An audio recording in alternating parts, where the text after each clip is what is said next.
Bismillahirrahmanirrahim. Assalamualaikum warahmatullahi wabarakatuh. Waalaikumsalam warahmatullahi wabarakatuh. Alhamdulillahirabbil alamin alladzi bi ni'matihi tatimmu shalihat. Allahumma shalli wa sallim wa barik ala sayyidina Muhammadin wa ala alihi wa sahbihi wa sallim. Subhanaka la ilma lana illa ma 'allamtana innaka antal alimul hakim. Allahumma 'allimna ma yanfa'una wanfa'na bima 'allamtana wa zidna 'ilma. Rabbi shrah li sadri wa yassir li amri wahlul 'uqdatam min lisani yafqahu qawli. Amma ba'du.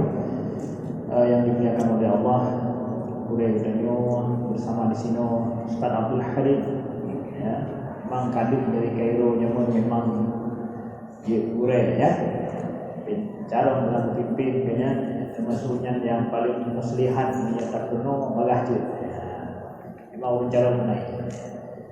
Kemudian dimuliakan oleh Allah pengurus dan remaja Masjid Islamic Center Blok Semawe dan pengurus GPS yang berhadir dan pengurus Ummahat juga, ya. Ada pengurus Ummahat juga, Ummahatul Mukminin, betul, benar. Pengurus Muslimah Islamic Center Blok Semawe yang dimuliakan Allah. Alhamdulillah ibu-ibu sekalian, bapak-bapak sekalian, ado-ado, adun-adun. Terima kasih ada kesempatan yang lebih kepada kamu di bawahnya. Ini mungkin bukan yang pertama saya pergi ke sini, sudah beberapa kali. Alhamdulillah atas fasilitas dan juga kesempatan yang diberikan oleh pengurus Islamic Center Blok Semawe. Dan sebagaimana juga hari ini jadwal saya insyaallah menjadi khatib di Masjid Islamic Center untuk yang pertama kali dalam sejarah saya. Jadi ini bersejarah hari ini bagi saya. Dalam sejarah di Udep, insyaallah yang ada Udep burunya kam demi Allah. Ya, sampai udah ego dirinya dia khutbah luaran bro, mau Islamic Center nak ujar. Jadi burunya hanya jika sejarah real, ya, kado, yang kado Islamic Center bertingkah kabur. Nya baru kalah kau, ya. Kalah kau insyaallah. Masyaallah. Nah, Bapak Ibu sekalian yang dimuliakan Allah, jadi topik ini kita akan berbicara tentang masalah apa? Tahu nggak apa yang menjadi pembicaraan topik bicara kita hari ini? Gimana? Pendidikan terhadap apa? Terhadap anak. Pendidikan terhadap anak. Ibu-ibu, ini ibu-ibunya kan lebih banyak lebih mikir anak itu ibu-ibu dan calon ibu-ibu, ya. Alhamdulillah saya lihat ini ada ibu-ibu dan calon ibu-ibu, ya, 50-50, ya. Ibu-ibunya 50%, ya, calon ibu-ibu juga 50%. Alhamdulillah, ya. Sedangkan ini bapak-bapak dan calon bapak-bapak, ya. Calon bapak-bapaknya nampaknya lebih banyak, ya, daripada bapak-bapaknya, karena ini bagus generasi ke depan yang peduli kepada anak lebih banyak. Sedangkan yang sudah punya anak sudah malas pergi, kenapa? Daripada menyesai dan bukan mereka, ya. Anak ada bukan mereka menyesai, ya. Jadi alhamdulillah ini calon ibu dan calon bapaknya lebih banyak, alhamdulillah. Nah, kita akan mulai dari mana? Pertanyaan paling penting yang akan kita jawab adalah bukan pentingnya pendidikan anak, tapi adalah bagaimana pendidikan anak yang cocok untuk saat ini, ya. Kita akan menjawab ini, ya. Bagaimana mendidik anak yang cocok masa ini menjadi anak yang soleh, anak yang baik, ya, untuk zaman ini dan saat ini. Ini yang menjadi topik pembicaraan kita. Kenapa penting tak dijaganya? Anak yang pegang, ada ujungnya berpegang nanti. Jadi masalahnya apa? Masalahnya adalah bagaimana mendidik anak kita yang cocok dengan zaman ini. Semua kita mungkin paham bahwa perkembangan zaman, perkembangan kondisi dan cara hidup itu merubah pola pendidikan juga. Ya, setuju, ya? Setuju bahwa pendidikan ibu-ibu dulu ketika masih kecil dapat dari kakek, dari ayah kita dengan ibu kita mungkin berbeda. Makanya ibu hari ini merasa kelabakan dan heran. Kenapa? Kalau kita suruh anak kita hari ini seperti dulu ibu kita suruh sama kita, kok nggak mempan, kok nggak bisa, betul, ya? Kok nggak bisa? Makanya kalian yang tak benar, karena lagi punya lebih, ya.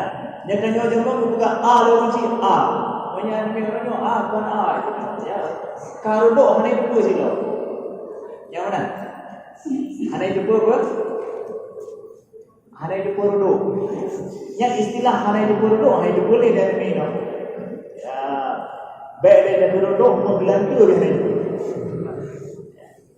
Ini bisa bahasa Aceh semua? Bisa ya? Gak apa-apa kalau ada yang gak bisa bahasa Aceh, saya gak akan memperbanyak bahasa Aceh kecuali dalam haba-haba menalah. Pokoknya minyak mangat dari mana? Kamu hiu Aceh, baik ustaznya kuliah haba iwan dan hana pakai bahasa Aceh, ya Aceh hana pakai bahasa Aceh. Ya, hana hiu Aceh. Ya. Jadi supaya hanya hiu Aceh. Nah, jadi kemudian kita lihat kenapa demikian? Ada perubahan yang terjadi. Bahwa adanya perubahan zaman, pola didik, pola asuh juga harus berubah. Kalau dulu kita mendidik anak kita, itu generasi ibu dan kakek kita, itu generasi dekat dengan milenial, dengan kolonial. Sedangkan sekarang generasinya generasi milenial. Apa bedanya? Beda masa kolonial dulu dengan milenial, maaf cakap.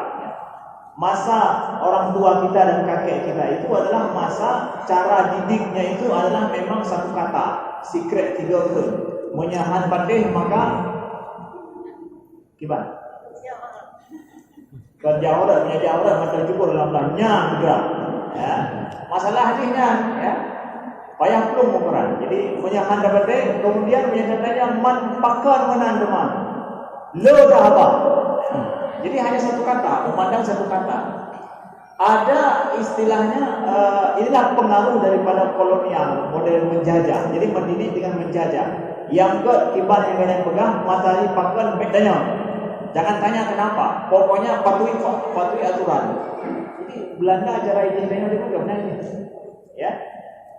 Model maaf cakap ya, mana namanya menjajah. Cara mendidiknya itu harus satu kata. Jangan banyak bertanya. Tapi hari ini kita dapat anak-anak kita nggak bisa dengan cara begitu. Tapi lebih dengan bulannya le itu aja belum. Kita dulu nggak berani tanya. Kayaknya mana? Yang ibu kan? Mana boh dari mana? Kibang buah kaki mana? Jadi anak yang soleh masa dulu adalah anak yang manut, patuh, yang hana lehaba, yang sungguh mana? Sungguh bahasa Indonesianya apa? Makanya saya nggak tahu maka harus pakai bahasa Aceh gitu, yang moho, ya, sungguh jadi makan tepu sungguh, itu kali dan tepu. Memang asli bahasa Aceh banyaknya itu kebenaran dari Aceh Utara sebenarnya, ya. Orang Aceh Utara insya Allah kalau bahasa itu masih sangat familiar, ya. Jadi akhirnya nampak misalnya, tapi kemudian ketika anak-anak enggak mudah patuh dengan sekali kata, sehingga ada pegang naik kemudian le namanya, makanya ikut dengan batat. Jadi batat itu adalah siapa anak batat? Anak yang keluar daripada kan lagi pegang itu pun dan hana dengar langsung yang batat. Yang istilah orang-orang, istilah cara mendidik awalnya. Nah, ini sebabnya karena apa? Pola asuh kita itu adalah menekan, ya, langsung menjuruskan satu hal. Setelah itu kita nggak mau terima feedback daripada itu apa. Hari ini nggak begitu. Ini masuk pola asuh milenial. Jadi ibu-ibu dulu yang diasuh oleh orang tua dengan pola kolonial sudah harus mengasuh anak pola milenial. Pola milenial apa? Anak-anak sudah banyak mendengar dari orang lain sebelum mendengar dari kita. Kalau dulu tu yang dah pegang yang petang itu tu yang nyamin. Hana dah pegang lagi tanya rumah bukan itu satu. Ya. Yang banyak aneh-aneh mereka dengar di luar enggak ada. Paling di kampung itu juga yang mereka dengar di kampung, haba-haba dan rasa bukan. Sedangkan hari ini anak-anak kita lebih banyak dapat informasi di luar ketimbang di tempat kita. Bahkan lebih dari di luar lebih canggih dalam satu daripada kita. Lalu ketika kita memfonis harus begini, hana tu terima. Go itu dah mesti mak dah mana hana je ulah lalu. Ya. Yang terbanding 3 bulan ni lebih panjang 3 bulan. 3 bulan ni lainnya ada dia cuma. Ini pada gaya je kan mah. Ya, banyak. Jadi keadaannya seperti ini, kita enggak bisa mengasuh dengan satu pola yang sama seperti itu, enggak bisa. Ini pola milenial. Jadi milenial itu adalah artinya lebih banyak belajar, lebih banyak sumber-sumber informasi pembelajaran yang dia dapatkan dari luar, dari sekolahnya kah, dari media informasi, dari TV yang dia lihat, ya, dari kawan-kawannya yang banyak. Kalau dulu kan pergaulan cuma sekampung atau kampung sebelah, makanya yang nikah sekampung dengan kampung sebelah itu ramai. Tapi yang nikah dari Dok Semame ke DOPD musuh-musuh mana? Kayak mana? Hari ini nikah di kampung, kamu kampung nikah. Tapi yang lebih hanya lima nikah oleh dua. Lagi itu Abdul Halim mau nikah. Hah? Oh, sama lengan nikahnya. Pokoknya hanapannya membawa orang untuk mau yang apa? Sama lengan ni, contoh juga. Ya. Tapi saya sekampung nikahnya. Makanya anak kampung adalah. Ya. Nah, jadi begitu. Jadi paham itu ya. Saya ingin kasih tahu dulu bahwa kita udah hidup di era yang berbeda. Dan era yang berbeda ini, pola asuh berbeda harus diterima. Ya bukan, itu harus boleh gawai aja. Berarti nude tidak ada berudah. Kalau nggak mau terima ini, ya hidup sendiri. Nggak bisa. Ada perubahan zaman, perubahan yang berbeda. Ini yang pertama. Jadi kalau begitu, gimana pola asuh harus kita sesuaikan? Maka ini harus kita sesuaikan pola asuhnya. Bagaimana cara menyesuaikan pola asuh anak kita hari ini atau anak cucu kita nanti? Gimana caranya? Mungkinkah cara dari Al-Quran bisa kita pakai? Nah, ini benar bukan?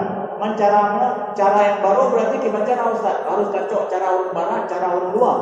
Karena cara dari Al-Quran. Menterikat masih menggigit cara dari Al-Quran, udah lama ini. Kemudian Al-Quran sudah lama diturunkan, polanya itu apakah masih menggigit? Ikatnya udah jangan. Oh menggigit lah. Karena Al-Quran itu soleh di kulli zaman wa makan. Jadi semua ajaran Al-Quran itu cocok kapan saja dan di mana kapan saja dan di mana saja. Ayo yang buka mushaf, yang bawa mushaf boleh buka Al-Quran. Ya, buka Al-Quran. Mari kita lihat di mana adakah ayat yang pola asuh ini perlu kita terapkan sesuai dengan Al-Quran. Ya, yuk kita buka surah Ali Imran ayat 159. Ali Imran 159. A'udzubillahi minasyaitonir rajim. Bismillahirrahmanirrahim. Mungkin ada yang sudah hafal. Fabima rahmatin minallahi linta lahum walau kunta fadhlan ghalidhal qalbi lam yanfaddu min hawlik fa'fu anhum wastaghfir lahum washawirhum fil amri fa idza 'azamta fatawakkal 'ala Allah innallaha yuhibbul mutawakkilin. Ini pola Nabi Muhammad. Jadi harus kembali dengan pola Nabi Muhammad. Ini jangan pola kolonial. Pola kolonial hanya 20% pola Nabi Muhammad. Dia harus kembali kepada pola Nabi Muhammad. Allah firmankan tentang Nabi Muhammad seperti apa? Fabima rahmatin minallahi linta lahum. Karena rahmat daripada Allah lah engkau berlemah lembut kepada mereka. Engkau wahai Muhammad dalam mendidik umatmu, mendidik sahabatmu apa? Linta, lemah lembut. Walau kunta fadhlan ghalidhal qalb, kalau engkau bersikap kasar dan keras hati, lam fadhu min hawlik, maka mereka semua akan dipeluang. Mereka akan lari darimu, dari sekelilingmu. Kalau engkau berkeras hati, kalau engkau kasar, mereka akan lari. Peluang. Maka dia jauh lagi. Punya anggapan dia jauh lagi. Artinya pun ada peluang. Betul tahu tak? Lafadhu min hawlik fa'fu anhum wastaghfir lahum, maka maafkanlah mereka dan minta ampun kepada mereka. Fa idza azamta fatawakkal 'ala Allah, kalau sudah ada azimah, niat kuat dan itu benar, maka tawakal kepada Allah, serahkan kepada Allah. Sesungguhnya Allah menyukai orang-orang yang bertawakal. Bagaimana rumusan ini kita pakai dalam dunia pendidikan hari ini? Yang penting apa? Jadi syarat kita mendidik anak kita hari ini adalah syarat harus memakai apa? Lemah lembut yang pertama. Lemah lembut. wujud bahwa seseorang itu punya rahmat, dalam dirinya ada kasih sayang, dia mendidik anaknya itu dengan lemah lembut. Sebagaimana Nabi mendidik umatnya. Nabi mendidik sahabat dengan lemah lembut. Datang seorang Arab Badui kepada Nabi SAW. Dia minta sesuatu kepada Nabi. Ya Muhammad, a'tini mimma ataqallah. Wahai Muhammad, kasih kepadaku yang Allah telah berikan kepadamu. Dia minta dengan cara menarik rida Nabi dari belakang. Jadi bayangkan Nabi pakai rida beliau, ya, ada kain dari belakangnya itu, dia ambil dari belakang, dia tarik bawah. Ya Muhammad, kasih untukku apa yang Allah telah kasih untukmu. Kasar tidak? Panggilnya Muhammad lagi. Ya. Maunya minta sesuatu lebih betul. Ya. Sampai menghila Nabi. Ya. Karena ditarik kuat, Nabi apa? Terhilang. Ya. Terbalik Nabi dari depan ke belakang. Ya, lalu ketika Nabi melihat itu, Nabi tersenyum. Nyegedanya mau gimana? Hawa kan? Ya. Tersenyum dengan hawa beda. Maunya hawa itu berarti kita kasar. Kalau tersenyum berarti lembut. Beliau berikan. Ku berleh, ku mohon nyolong berlehnya. Beliau kasih ya apa yang dia mau. Kelembutan Nabi itu kira-kira monohok enggak pada orang yang kasar ini? Monohok sekali. Dia akan sangat teringat tentang itu. Sadar loh itu kasar ada, padahal itu berbeda. Salah persepsi itu pikiran ada. Lembut itu lembut namanya. Jadi pola kita mendidik anak kita hari ini harus masuk dengan cara yang lembut. Lembut dengan cara tindak tanduk kita, perangai kita, akhlak kita dengan anak kita, dengan cucu kita harus lemah lembut. Ini dulu. Ya harus kita pahami. Lintalan. Dan kalau engkau bersikap kasar, hak raya su gasalo, ya. Hana datang dengar je. Arti keras hati itu apa? Arti keras hati itu salah satu makna keras hati adalah kita nggak sanggup memahami dia. Kita nggak mau memahami kondisinya seperti apa, kondisi anak dan nyonya. Pegati dia ada, bu kalau ubi, dumpa kalau ubi, belum. Ya, kita marah dia. Kita mau dia itu paham kita. Sebenarnya siapa yang harus paham? Orang tua paham kepada anak atau anak paham kepada orang tua? Siapa yang berhak harus paham? Orang tua paham pada anak, anak nggak paham lah, masih kecil nggak paham apa. Nanti pada anak. Nah, kemampuan kita untuk paham tentang kondisi anak kita itu yang menyebabkan kita tidak keras hati dalam mendidik. Nah, coba aku mau boleh, sebab mau pakar dia. Coba pahami, ya. Fadzan qalidhan. Jadi lemah lembut bertentangan dengan ya, supaya kita bisa lemah lembut salah satunya adalah coba pahami anak kita kebutuhannya apa. Ya. Begitu juga ketika anak kita mengucapkan kata-kata kotor misalkan, anak tak pernah apanya, tapi kaitan mau jalan itu hantom tak pernah olehnya. Saya juga mendapatkan seperti itu misalkan. Ya, anak kita kalau tiba-tiba ada kata-kata yang anak betul dari mana ini? Dia dengar dari kawannya, dari sekolah mungkin. Ya. Karena kata-kata itu aneh, dia teringat. Ketika aneh teringat, diucapkan. Ketika dia ucapkan itu, baik langsung tunai hai. Soalnya dia ada mencoba. Nah, jika sudah bagaimana? Tunggu dulu, pahami dulu. Nah, dari mana dengar kata-kata itu? Diam, dia. Memangnya ada apa? Dia hari ini pun bawahnya salah apanya. Ya, apalagi bahasa aja yang lebih nyalo kan. Biasa kata yang kita bahasa aja yang lebih. Syukur yang nggak paham bahasa aja. Jadi kotor dia. Lalu jangan asal kita cubit langsung di ini, jangan tanya dulu dari mana dengar kata-kata itu. Siapa yang ajarkan? Abi dan Umi ada ajarkan itu? Enggak. Dari mana juga? Dari kawan. Nah, kata-kata itu nggak boleh dipakai dalam kita ngomong. Kalau kita pakai dalam ngomong, orang akan marah sama kita. Dan abang akan dimarahin sama orang dan dianggap abang gak ada akhlak. Mau gak? Dibilang itu, gak mau. Kasih tahu dia. Berikan pemahaman. Itu memberikan pemahaman sebelum menghukum, itu lemah lembut. Jangan langsung kasih hukuman, tapi lemah lembut. Tapi kemudian dia ulang sekali, 2 kali, kemudian kita tegur. Umi kan udah bilang, gak boleh pakai kata-kata itu. Dia paham.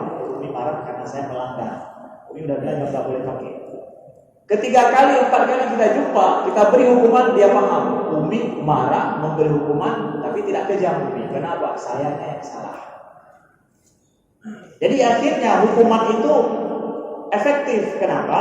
Karena sudah kasih pemahaman dulu. Dia nggak menganggap Umi cerewet, Umi banyak ngomong, Umi kasar, Umi enggak. Dia nggak akan pahami itu lagi. Kenapa? Dianya merasa bersalah. Yang salah pola didiknya adalah kita nggak kasih pemahaman, langsung hukuman. Benar. Nah, anak itu akan tambah bandel dia. Anak itu mau fatih dia. Nah, itu pola asuh fazlan ghalizan. Nah, itu nggak diberikan, nggak diizinkan oleh Al-Quran. Jangan begitu cara mengasuh orang. Jadi kemudian Pak fa'fu anhum. Jadi kalau ada kesalahan dari anak kita, gimana ya? Pokoknya anak kita melanggar. Oke lah, kita sudah banyak memberikan yang menyuhanjir ya. Tapi dia masih buat salah. Gimana caranya? Fa'fu anhum, upayakan maafkan dulu.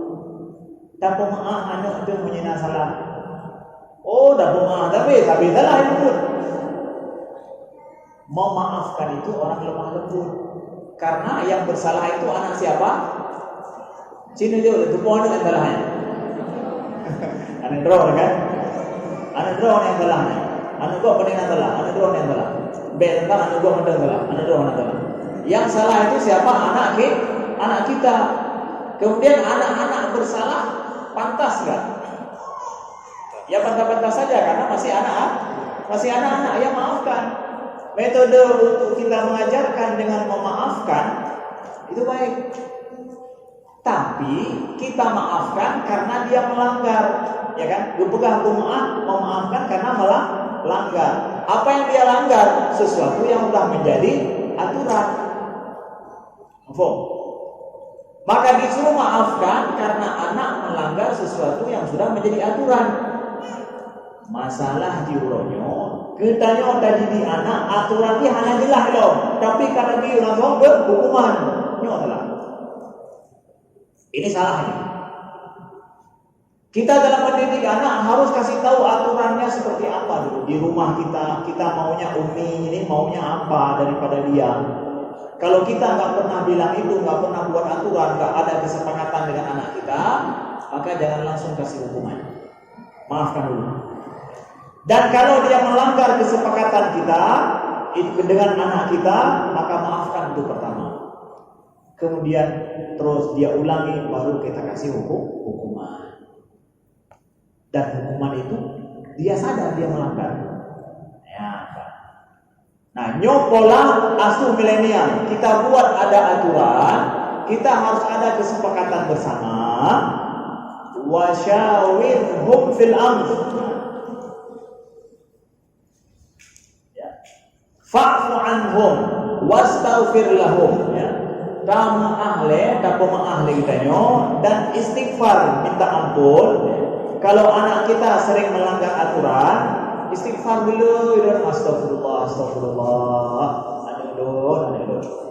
Ya, banyak istighfar. Mantap sih hane dengar tuh. Paham hane dengar tuh? Paham. Bahasa Indonesianya apa? Ampun. Ya, nggak mendengarkan apapun.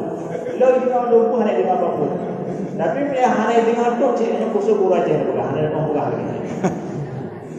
Masih juga mereka nggak dengar tuh. Nah, ini gimana caranya? Banyaklah istighfar.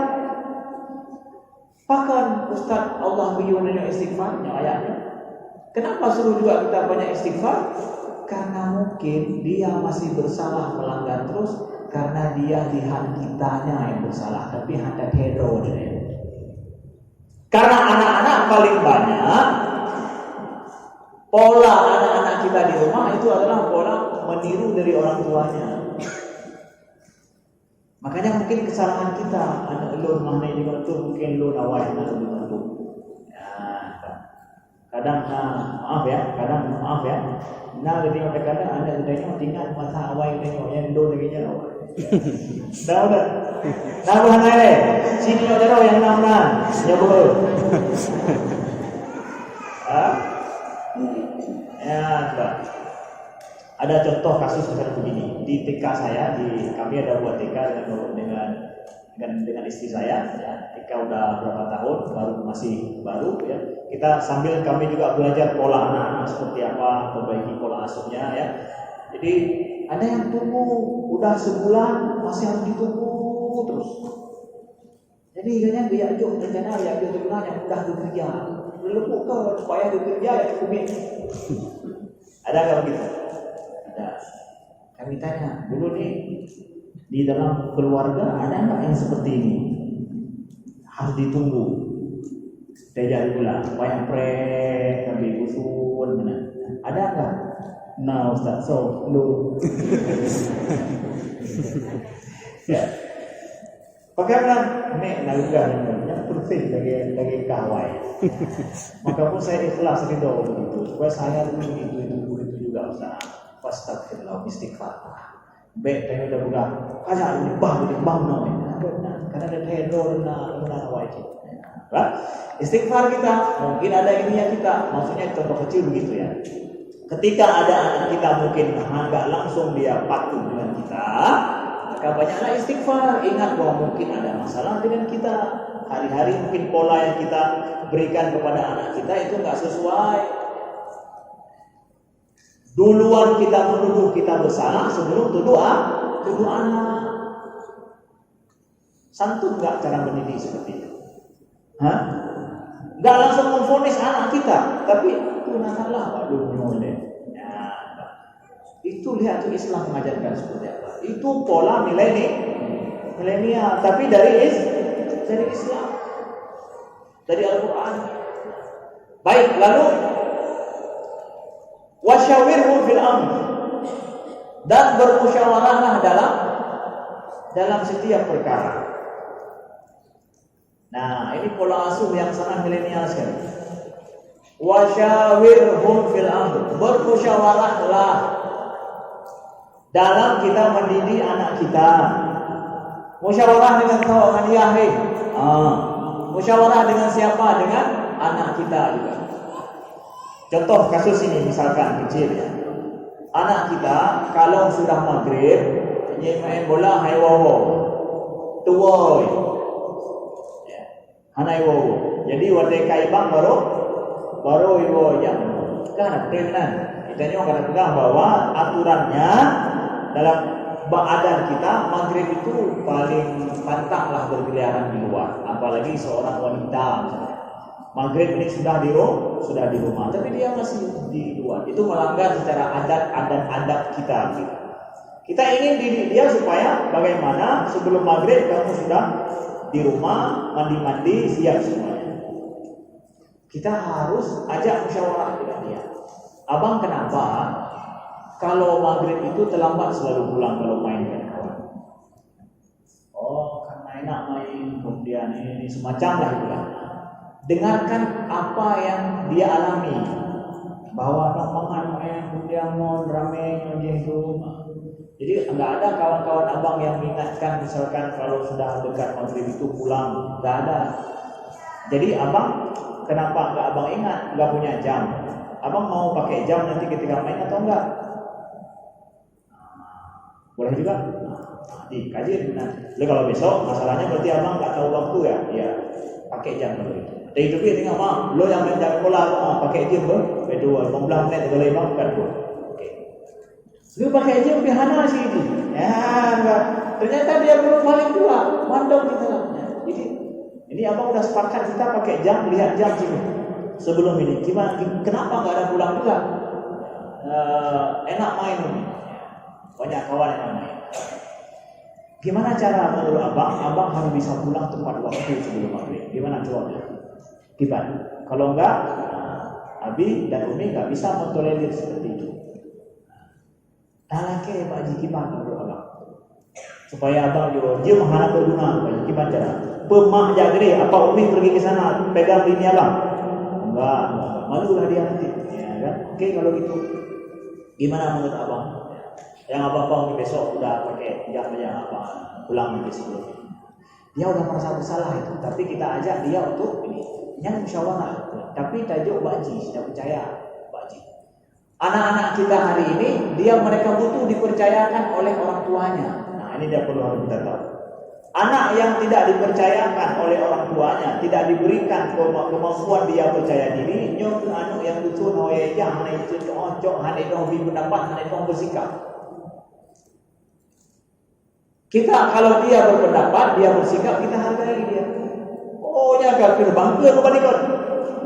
Ya yang penting orang ya lagi kafir bangga dengan bandikut. Inilah pola asuh wasyawirhum fil amr, bermusyawarah dalam masalah yang dihadapi. Kedepankan musyawarah dengan anak kita. Anak kita itu kalau cepat kita didik secara dewasa, udah dewasa nanti.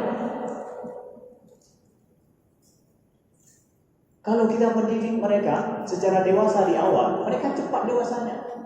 Maka pernah lihat misalkan anak-anak umurnya, kalau ada guru-guru SD, maaf ya, ibu-ibu mendapatkan umurnya itu tak sesuai dengan kedewasaannya. Umurnya sekian tapi kedewasaan padahal di nggak sesuai dengan umurnya. Dan ada anak umur segitu tapi sikap kedewasaannya karayo. Karena karayo gede. Secret ada pernah ruang kayak info. Ada nggak begitu? Ada. Nah, ini tingkat kedewasaan. Kenapa begini? Karena pola asuh yang berbeda. Ketika banyak kita percaya kepada anak, kita hargai pendapat dia, ya, bahkan berikan dia bersalah, tapi bersalah itu kita didik dia seperti apa? Saya contoh misalkan begini ya. Kita pembiasaan penting dalam kita mendidik. Ya, contoh misalkan contoh yang kita buat sendiri itu sangat mengena kepada anak. Tanyo gerah harus juga contoh. Contoh kecil kita mendidik anak kita supaya buang sampah di tempatnya. Nah, kami juga nih memakai mendidik anak-anak di rumah untuk buang sampah di tempatnya. Nggak boleh sembarangan buang sampah. Ya. Nah, kami sendiri menjaga betul. Kalau ada sampah di tangan, nggak pernah langsung buang di depan anak, langsung di samping. Padahal bagainya berdepan tidak apa kan? Karena anak tong sampah, menganak. Gak ada tong sampah, ada kami cari anak, buang tong sampah itu. Kami kalau jalan sama anak-anak, gak ada tong sampah, taruh dalam tas, taruh dalam kantong, yang bisa dikantongin. Kalau nggak bisa dikantongin, maka pegang di tangan kalau basah. Di mana ada tong sampah nanti taruh di situ. Itu kami ajarkan dan kami praktekkan begitu memang.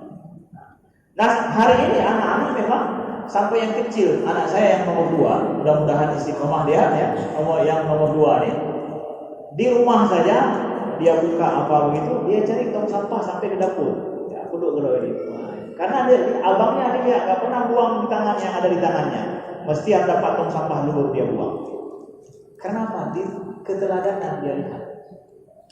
Kemudian pulang kampung di rumah, kalau tuan kampung di Lumputu ya. Di ujung Lebat, Lumputu ke dalam. Pulang ke rumah saya, ada kakak saya di rumah Wawa ya, namanya Wawa. Kan di kampung dia kan ada bro dia. Saya luar itu yang ke tarun. Nah, tiga. Ketika anak saya pulang, dia bilang, "Wawa, kok ada tong sampah di sini?" Nya katanya, lemgahnya cukup. Cok ya. Anak tunggu. Saya masih panggil cukup ya. Yang cukup anak tunggu ya. Yang ada yang benda kayak bernolon ya. Akhirnya sengaja dibeli khusus untuk dipakai untuk iwo aja ada. Ya.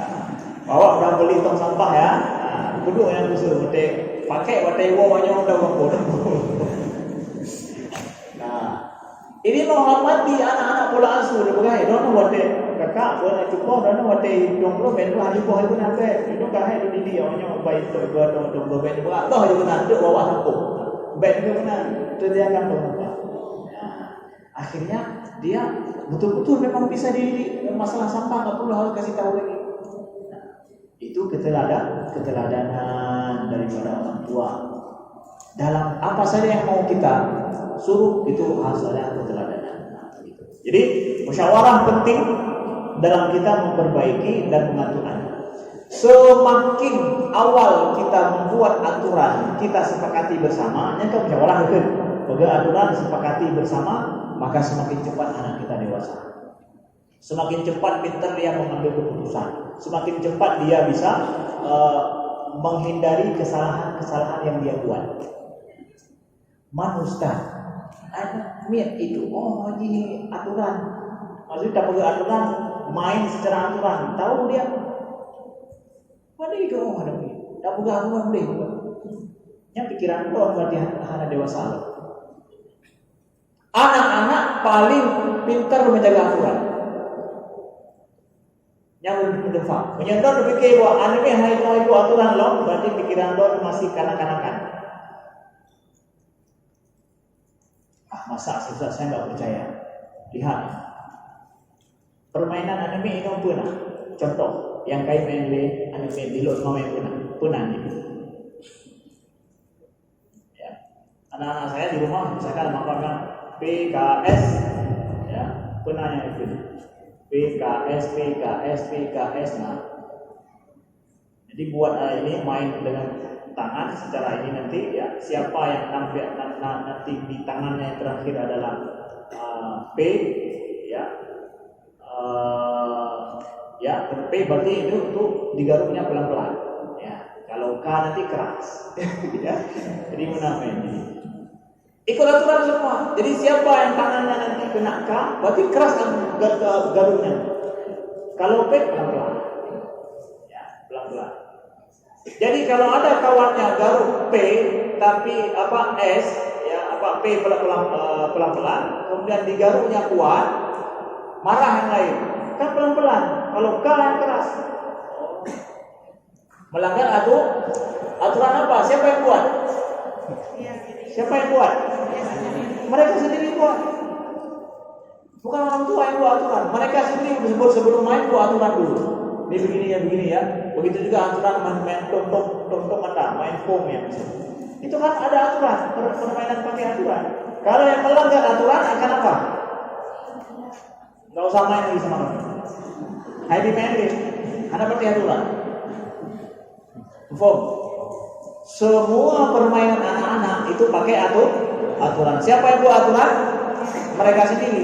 Kalau ada yang dilanggar apa? Secara otomatis mereka sendiri akan mengeluarkannya. Bermain dengan hyperactive itulah. Paham? Paling pinter buat aturan, paling pinter patuh aturan, paling pinter buat hukuman anak-anak. Ini main pikir orang itu lah itu dulu itu gara-gara dukun tapi lagi nyantum kajian itu lah. Jadi anak-anak kita paling pinter dia mengikuti aturan. Aturan siapa yang buat? Ya, supaya ibadah anime aturan tuh juga. Supaya mereka patuh dengan aturan, siapa yang buat aturan? Harus dari mereka. Kalau aturan semata-mata dari orang tua, hebat anime. Yang berinfo. Dua aturan, yang udah jangan hebat itu, tahu hebat. Tapi gimana juga? Suruh dia buat aturan. Abang maunya bangun jam berapa? Sholat subuh jam berapa? Punya pegang, lu pom 7. Kalau ditanya di depan nanti pergi sekolah, ditanya sama ibu guru, kamu sholatnya jam 7 jam subuh. Mau kamu jawab di depan kawan-kawan? Namanya berarti hanya pegang pom 7. Pecik jam setengah 7. Setengah 7 biasanya masih subuh enggak?